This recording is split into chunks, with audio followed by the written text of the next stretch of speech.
said, my name is Amanda Booth. I'm with KMH Environmental. I was the lead auditor for this program, so I saw all 30 sites. Got to meet a lot of wonderful people and trying to help them reduce some energy costs. What's in Your Business program is an Energy Efficiency Information Grant, or an EEIG grant. So basically, the point of this program is to provide you with information so that you can make informed business decisions on where to invest your capital so that you can reduce your energy costs. Which I think is a really important aspect. So I don't really care if you install solar or VSPs or anything else. I just want you to be informed in whatever decisions you're making and whichever ones you're doing. So the purpose of the What's in Your Business program was to empower SMEs, so small to medium enterprises, to make informed decisions about their energy efficiency and where they can find savings. This was made available through the Department of Industry, and we really appreciate the grant they gave us. And we were able to really tailor this to the temperate food industry because of that grant. This program had 4 main aspects. The first one was a market survey, so we sent out a whole bunch of surveys to everybody. They filled them out, we got them back and processed a bunch of data. From that, we chose our 30 sites and went out and audited those sites. So we spent a day with the groups or with the orchardists and walked around and saw anything that used electricity, fuel, or LPG, and developed a report for them to then identify the areas where they could reduce. From all 30 sites, we created the learning tools, which are those fact sheets and case stories that are in the bags that you've got today. And they detail and help explain all the different opportunities that were found across the 30 sites. And then the fourth aspect is the shed walks that you guys are on today. So what we're going to be doing is seeing this presentation so we can explain some of the data a bit more, as well as walking around, and you guys can really ask questions and see hands-on the type of opportunities that we're talking about. Like Russell said, this is supposed to be an interactive session, so please, at any point in time, feel free to ask questions or say, I've got this situation, or so on and so forth. If you're one of the industry bodies or one of the contractors, same thing. If we start to talk about solar and you want to chime in, feel free at any point in time.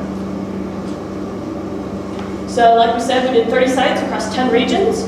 There was 3 regions in Victoria, 3 in New South Wales, 1 in Queensland, 1 in South Australia, 1 in WA, and 1 in Tasmania. So we got a big cross-section of almost the entire country, but everywhere where we're growing temperate fruit in Australia. These were the results that we found.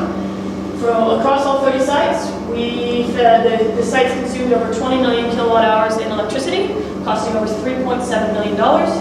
Over 1.5 liters of LPG, costing just over $500,000, and over 1 million liters in fuel, that's both petrol and diesel, costing almost $1.5 million. In total, across the 30 sites, they were spending over $5.6 million on energy, and that's a fair chunk of change, and that's why we're focusing on it so much so that you guys can understand how you can help reduce those costs. On average across the sites, these are the breakdowns for energy use and costs. Almost 50% of the use is for electricity, so just under at 47%. 39% is for fuel, again that's both diesel and petrol, and then 14% for LPG.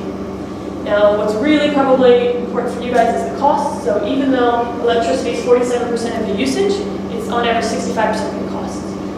Because that's such a big aspect, that's really what we focused here today was on electricity, although we will talk a little bit about fuel and LPG.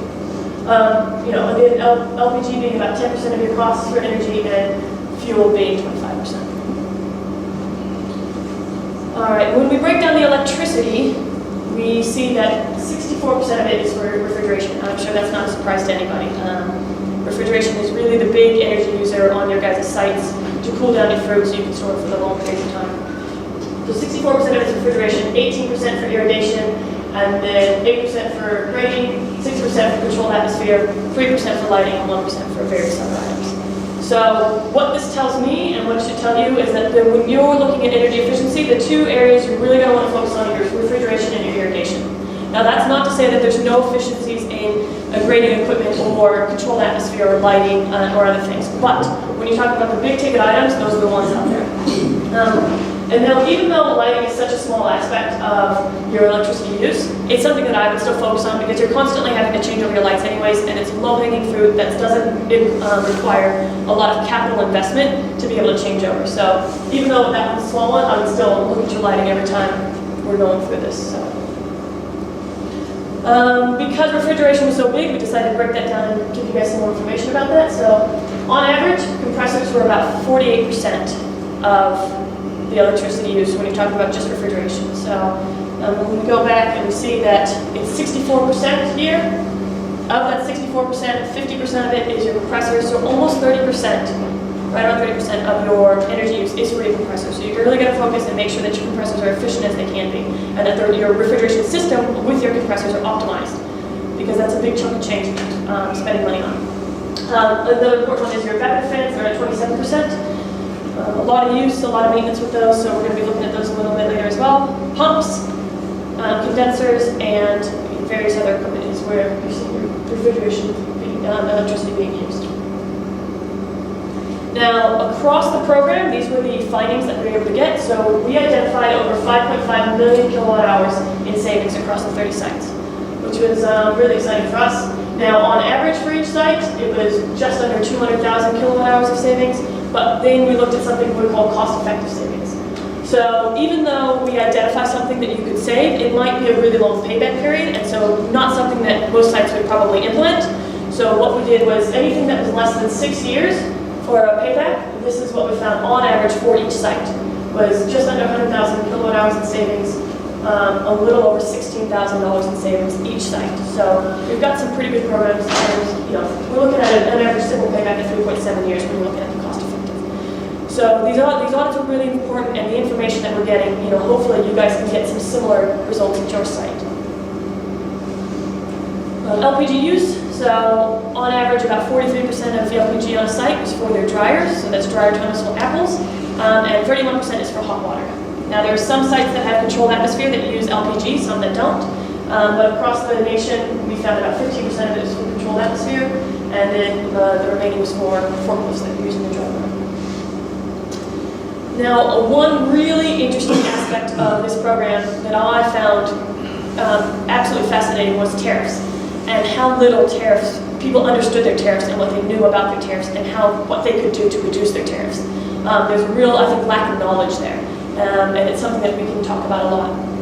Even the type of tariffs that people had, they didn't understand why they were paying certain amounts for one thing and not certain amounts for other aspects. So it's really important for people to understand the tariffs and where they're getting them and how they're being supplied.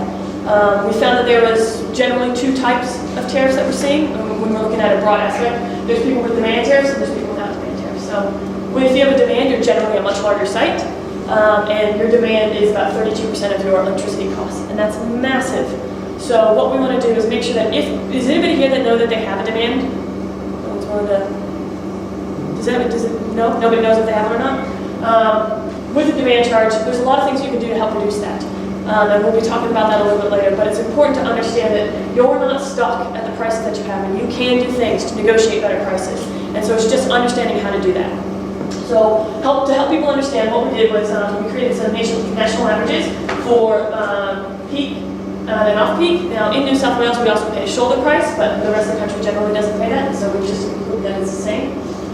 So what we'll see is across cold stores, on average, across the country for peak, people are paying about 27 cents. In orange, you're paying a bit more. You're about 30 cents. So there's probably some things that you guys can do to help negotiate your tariffs to get a little bit lower. And then for irrigation, we're at 31 cents, and for orange, we're at 32 cents. Now for off-peak, for cold stores, we're at 13 cents. And for irrigation, we're at about 15 cents. And again, orange is a bit higher at 17 cents and 18 cents. So when we then look at the average of a peak versus off-peak, the rest of the nation's paying 20 and 22 cents for cold store and irrigation respectively, but you guys are quite fairly higher at 24 cents and 25 cents. So what I'd say for this region is talk to everybody else. There are some programs. The New South Wales Farmers Association, I believe, they did some bulk pricing to help farmers in the rural areas get better electricity prices. There's also companies like eUtility out there who help people to negotiate better rates and get better contracted rates. So even if you're in a contract, don't think you're stuck there. There are ways that you can get around it, and there are ways that you can right now negotiate better pricings. So if one of the things, don't just look at your energy efficiency, also look at your energy cost, because this is something that's really important. There's also the demand charge across the country was on average $13. In orange, we didn't have any sites that had a demand charge, so I don't have an average rate here. But for anybody else, this is what we were looking at. Now, demand can be charged in either kVA or kilowatt, and it's really important to understand if you're getting a demand charge, which one you're being charged, because there's different ways to go around it to get a reduction in that charge, depending on how it's charged. If that Another thing was interval data. A lot of people can get interval data, but they're not using it. This is something you can get from your electricity companies, and it's generally free. All you have to do is log on to your website or call them up and ask them for it. It comes in an Excel spreadsheet or a CSV format, and you can create all sorts of different data sets and get a lot of different information from it. In this one, we just took a site and broke it down, for each day of the week. From this, you can tell a bunch of things. They don't pack on Saturday and Sundays as much as they do for the rest of the week, which is pretty normal. We see that a lot. You've got a big tip right now, at 15:30, why is that happening? You can start to ask your staff, well, should that be happening? Should that not be happening? So on and so forth. You can also break it down for seasons. If one season's, if you think that your winter is much higher than what it should be, then maybe that's something you need to start looking at.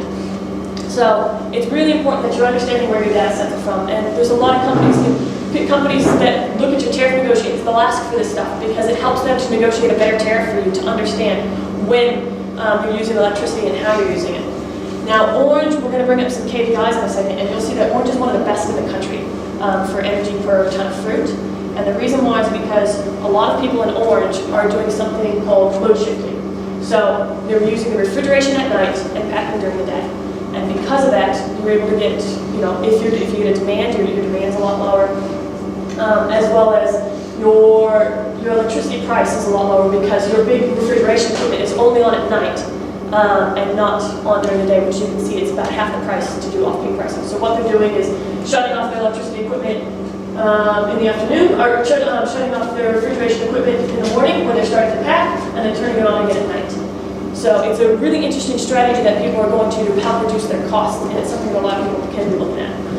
And interval data will help you show how much you're able to reduce because of that. This is just, again, a similar site. This is a site in Orange, and they're doing the off-peak shifting, and that's just their seasonal profile as well. So they're able to get some really good savings because of that. And like I said, you guys are some of the best in the country for these KPIs, and you'll see that. So we've got apple and pears. We created KPIs because a lot of people have no idea where they're coming from when it comes to how much energy they're using per ton of fruit. So we created KPIs, and you can compare your site to what we have here. We've done, all you need to do is look at your electricity use and divide it by the tons of fruit that you're producing. And we broke it down per crop type, and that way people can understand where they're at compared to the national average. We did apple and pear, mixed, because we had a lot of sites that did a little bit of everything, stone fruit, and cherries. Now, one thing about cherries that you should notice is, one, they're a bit higher than everybody else, and that's partially because they do hydro cooling, and it takes a lot more energy to cool water than it does air. But also, none of the cherry sites that we saw were 100% cherry, so the data's a little bit skewed. A lot of them were mixed cherries and stone fruit, so people should just understand that. But nonetheless, still really good data to have. Look at where you're at on this map. If you're an apple grower and if you're using a lot more than 129 kilowatt hours per ton of fruit, then you know that you need to start looking at energy efficiency at your site. Or maybe you're a bit lower than that, but your costs are $70 or $80 per ton of fruit. Then you know you need to look at your tariffs and negotiate better tariffs. So this is some really important information. This will be on the APAL website, so you can understand where you fit on the map compared to the national average.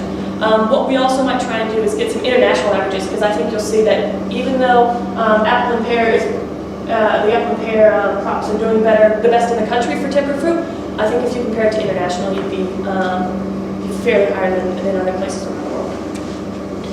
Now, sorry, go ahead. What's the LPG on the cherries for? You know what, it really depends on the site. Some people just use a lot of forklifts, or some people not necessarily using it for drying. We had one person that was doing cherries that also did stone fruit, and they dried their stone fruit. They created fruit. They did prunes and apricots and stuff, and so that's you do get a little bit of skewing because you do have sites that do that as well. So we also broke it down to large, medium, and small, so people can understand there is some efficiencies with different sizes. And you can see that here. We got asked a question in one of the seminars about, well, has anybody looked at the the different types of refrigerants that people have? And we really only saw HCFCs and ammonia, and it was shocking to see the efficiency differences between an ammonia plant versus an HCFC plant. So anybody that's got, I know that ammonia plants are really expensive to install, but you can see their operating costs over time are half of what an HCFC cost is. So it's really interesting to look at different figures like that. All right. in this program, we saw a bunch of different ways that people can reduce energy. And we can't tell them all, otherwise we'd be here for hours. But what we did is we just created a bit of a top 10 list. So these were the top 10 opportunities that had a good payback and were reproducible at a bunch of different sites. And how many sites it was, applicable for is this number over here. So, 100% of the sites could do a lot of, could do with lighting upgrades of one type or another. Off-peak irrigation, that's basically either changing your meter over so that you do have peak and off-peak pricing, or just changing your irrigating times to be mainly during the off-peak. Now I understand that obviously there's certain times of the year that you can't choose to be on, only to water during off-peak times, but there are changes you can make so that makes it a little more applicable. Now off-peak irrigation, it doesn't save electricity, that only saves you costs. Variable head pressure, we're going to be talking about that in a slide. It's a bit more of a technical solution, so it helps to see all the pictures and whatnot. Air compressor leaks. Air compressors, it's really easy to fix that, and it's really important too. Air compressor leaks are something that you're always going to be chasing. You're always going to have them in your grading lines. But knowing how many you have and when you need to replace them can be quite important. You can create little red tags that put your staff and have your staff, if they hear that hissing noise, that's a bad thing, and let's tag it so that we can keep up with these air compressor leak maintenance programs. Also, shut-off valves are really great so that when the grading equipment's not operating, just create a main shut-off valve so that your compressor doesn't have to run, to recharge those systems. Automatic cold storage doors, we're going to be talking about those a little bit later, but they're pretty self-explanatory. A lot of people that have installed them have absolutely loved them. We're seeing some really good results from that. So VSDs on irrigation pumps and VSDs on evaporative fans, they're basically the same technology. I've got a little graph here. So VSDs are variable speed drives, and they just regulate the frequency that power is supplied to your motor. And the reason why it's so important is because of something called the inverse square law. Now, it doesn't really mean much. I could explain the entire inverse square law to you, but that would be very boring. Basically, what you should know is that it runs on this kind of a curve, where if you reduce your fan speed or your motor speed by 20%, your energy savings is actually at 50%. If you're able to reduce your fan speed by 50%, your energy savings is up at 90%. So you don't need a big reduction in your motor or your fan speed to get a really good energy savings, and that's the key take-home point with VSDs. When we do the shed walk, we'll talk about the other maintenance savings that you can get with VSDs and really good other aspects for it. So that's VSDs. We also have something called voltage power optimization or voltage reduction. That's really viable for large sites. If you're using probably 1 million kilowatt hours or more per annum, it's basically voltage, and on average in Australia comes in at about 242, but all of your inductive loads, which is your lightings and your motors, they want to run at 220. And so that difference between the 220 and the 242 is some efficiency losses. Now, it does matter on what your site is actually getting for voltage. Just because the average across Australia is 242 doesn't mean that that's what you're getting at your site. You might be getting 220 at your site, and there's no point in installing this. Or you might be at 245, and it'll be a big savings to get that. So if you're doing that, it's make sure that you log your site and you know what your voltage is coming into your site. Lighting upgrades, again, pretty self-explanatory. Changing over your fluorides and your metal halides, your high base. Solar, again, self-explanatory. We're lucky enough this site has actually installed solar, and so probably can't see the panels, but I do have a picture of them, and we'll look at the inverters a little bit later. And high-efficiency motors for irrigation pumps. We talked about that a little bit later, so I won't repeat myself. Oh, the last one is replacement of HDFCs. This one's really important, and even though this is the top 10, we added that in there because HDFCs are being phased out. It's not a question of if, it's when. So you need to start to create exit strategies and know where you're going to go to replace your HDFCs, whether you're going over to ammonia or some other type of refrigerant. This 39 years is a really skewed number, and it's not really correct. It's one of those things, I put it up there because that's what you get when you only look at the energy efficiency, but it's when you replace your systems, you don't do it for energy efficiency reasons, you don't only do it for those reasons. You mainly do it because of the cost of refrigeration. When we were at one site, they had a leak that cost them over $40,000. And all of a sudden now this 40-year payback goes to less than a 10-year payback because refrigerant prices are so much. So if you've got a big leak, it's a big deal. All right, what we were able to do is just look at the top 5 opportunities for Orange. So these were just ones that we really saw across the 3 sites we went to here. First one's variable head pressure control or head pressure reduction. The next one's lighting. Third one's solar, high efficiency motors, and then automated doors. So head pressure is a bit of more of a technical solution, and it's something that you need to talk to with your refrigeration mechanics and any contractors, because there's times it can be used and times it can't be used. But basically, the head pressure and the discharge pressure it has a direct impact on the compressor power consumption. And so when it's cooler outside, like today, it's easier for the compressor to liquefy the refrigerant, and therefore, or because of the temperature differential. And therefore, if you reduce your head pressure, what you're able to do is optimize the relationship between your compressors and your condensers. And what you're doing is you're telling your condensers to work a little harder to have your compressors not work so hard. And the reason why that's important is because the power consumption in a condenser is minuscule compared to the power consumption in a compressor. So if you're able to optimize the relationship here and use these more and this less, you can get some really good efficiency savings. Now, you do need to talk to your refrigeration contractors because depending on the type of system you have, there are limitations with this. Not only does it matter on the temperature outside, but the type of valves you have and even the type of refrigeration you have. So it's something definitely to talk about with refrigeration contractors. But on average, you can see anywhere between a 3 and 12% reduction in power consumption. So it is a really good opportunity. And one thing I'd say is your refrigeration contractors and your electrician contractors, they know these things. They're they've been doing this for years. A lot of times, people just don't ask them about it. So ask them about energy efficiency. How can I reduce energy efficiency? And I bet you they've got a million ideas because they've been to your site, 100 times.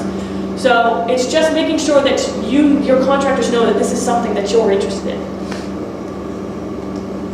So these are the savings. Now you'll see that there's a big range in savings and big range in costs, and there's two reasons for that. One, we saw very small sites and we saw very large sites, but also some sites wanted to do an automated system because you can create automated refrigeration systems that'll do this automatically. You'll have a temperature sensor outside. If it's below a certain degrees, it knows automatically to lower your head pressure. Automated systems can be fairly expensive. You can also do this manually. When you do it manually, it costs almost nothing to do. So that's why you get the big range. But on average, we're looking at about a 2.4-year payback to do this, costing about a little over $1,000 with saving about $700. So a good opportunity. Lighting, we already talked about this. Generally, there's two types of lights that people switch over to when you're talking about fluorescence. You've got what most people have is your T8s, and so they're probably about the size of a 50-cent piece. T5s are smaller than that, and the general rule is the smaller the fluorescent, the more energy efficient it is. But you can also switch over to LEDs. LEDs are more expensive, however, they last a lot longer, especially in cool rooms because they like the cold. I'm sure you notice your fluorescents don't last as long in here, and the color changes really quickly, and that's because they struggle with the cold temperatures sometimes. So again, good paybacks. The really good thing about lighting is you don't have this huge capital outlay. It's a few $100s to change over your lights, and the other really good thing is you don't have to change all your lights at once. Change the ones that you use the most, and then over time, change the ones that you don't use as often. So lights that you're turning on every day, prioritize those over other ones. Now, we've also got high bays. LED high bays the technology is just growing by leaps and bounds, and we're getting really good systems here. Adam's got some examples outside, so you can see what the new LEDs look like. Most of your metal halides and mercury vapors, and if your high bays are generally going to be about 400 watts. And the new LEDs, on average, they're about 200, but we're seeing 100, we're seeing 90 watt. We're getting some really good LEDs on there. And they've got a good spread and a good light, and you can see the examples. They're getting a really great product. About a 3-year payback. They are more expensive, obviously, but again, the other great thing is you don't have to change them over so often, and so you're not having to get cherry pickers and things like that out there to change them out. Another one's solar PV. We'll get to talk about more of that when we're on the sidewalk, since we have one here. I don't have to explain solar. People know what that is these days. You'll see the big range in costs, and that's because some people only wanted a 5 kilowatt system, and some people wanted a 75 kilowatt system. So really, depending on how big a roof system you want. We still have good rebates. I'm sure some people saw in the news recently that they're talking about reviewing the renewable energy target. Definitely keep your ear to the ground on that and make sure you're understanding if that's going to be taken out, because the rebates might be reduced because of that as well. So, not saying they will, not saying they won't, but it's just something that's being discussed. So if you're interested in solar, make sure you're paying attention to what's going on in the political market, because the rebates are important. Then high efficiency motors. So basically your general standard motor operates at about 88% efficiency, where a high efficiency motor will operate at 93% efficiency. This means that a lot of times it's not very cost effective to change over your motor right now. If you've got a brand new standard motor, it's going to take quite a time to pay back to install a high efficiency motor. But If you've got an older motor that you're having maintenance issues with, and you've rebuilt it and rewound it multiple times, every time you rebuild and rewound a motor, it loses efficiency. Only a little bit, but every time you do it, it's just that little bit more. And so at some point, it's going to be more cost effective to change over to a high efficiency motor rather than just keep rebuilding, rewinding these older motors. They don't cost much more. You know, $100 or $200 more is the price difference between a standard motor and a high efficiency motor. Now, obviously, that actually depends on the size of the motor, but for the average irrigation motor that we're seeing. Now, some people don't know if they've already got a high efficiency motor or not. You can either call, you know, when you've got these nameplates, sometimes it'll say HEM up there, so that's high efficiency motor. Otherwise, you'll just need to look at the type of the brand that you have and just look it up online and they'll tell you if that's a high efficiency one. Also, companies are really great. They have your replacements for current motors, and if you say you really like, you know, your Teco motor or whatever it might be, you can just call them up and say, hey, I have this one, what is the high efficiency version of that? And they'll tell you right away, oh, it's, you know, this product number, it costs this much money. And the last one's automated doors. Generally two types. You've got your rapid lift, rapid roller, and you've got your electronic. The main difference is really the speed. Those are a bit slower than these, but you can change the speed back and forth. Much, much cheaper is the other thing. These are generally $16,000, $18,000, where we're looking more like $5,000, $6,000 for the other ones. We're even seeing as low as $2,500 for the automated ones. So for the sites that have installed these, we've never found a site that didn't like them. They've loved them, and they're seeing, we had one site in Swan Hill, they had 6 months payback for that. So it's a really good opportunity. Again, prioritize though. If you've got a CA room that's shut for 10 months out of the year, probably don't need an automated door. But if you've got working in a packing room that you're going in and out of 30, 40 times a day, that's probably much more likely for a room that you're going to get some real cost savings when you talk about automated doors. So on average, we're looking at about $6,000. This is your payback. But again, we're seeing, when we're actually implementing this now, we're seeing much, much better paybacks than that. Now, the last couple slides are about the most frequently asked questions that I got during the audit. And I got 3 of them. One of them was domain, because as you can see, I'm sure if 30% of your electricity bill was about something that had nothing to do with the electricity you were using across the day to a certain extent, then you want to know a lot about it. And it's basically the largest amount of electricity that's being consumed at any one point in time. And so then you'll charge that usually over for the next 12 months. And so it's really important how to understand how to reduce that. And there's different things called load shifting, through contract negotiation, through VPO, or that's that voltage power optimization or voltage reduction, and power factor correction. We talk about all of these in the fact sheets in much more detail because nobody at the site actually has demand, so we won't go into it here. But if you're more interested in that, come talk to me or look at the fact sheets and case studies because we explain each of these in depth there. The next question we got asked a lot was which refrigerant is best? And I always found that such a difficult question to answer because there's no silver bullet solution. There's positives and negatives to every single refrigerant out there. And I've just picked probably the most common here, but they're not the only ones out here, so don't think that this is the be-all end-all list of refrigerants. But we've got our HDFCs, main one being R22 or R123. It is being phased out. There was some misconception that with the removal of the carbon tax that it wasn't going to be phased out anymore. That's completely wrong. It has to do with the Montreal Protocol, totally different set of legislation. It is being phased out. So you need to have an extra strategy if you're using R22, whether you're storing it or you want to go to a different refrigerant, you need to know what you're doing next. What a lot of people are moving over to is what we call the blend. They're a type of HFC. I picked one here, but there's a lot of different blends out there. So the R427A is just one that I picked. It can be a replacement, a direct replacement for R22. So it's a good cost-effective option when you're trying to get away from the HDFC very quickly, but what people should know is, in general, you're seeing about a 7% efficiency loss, about a 2% capacity loss, and it's a blend. So if you have a leak, sometimes more of one refrigerant will leak than the other, and if that happens, you have to flush the entire system and recharge the whole thing, which can be quite expensive. So, you know, not necessarily a bad solution, but not necessarily the best either. HFCs, you know, we've got the typical ones listed here.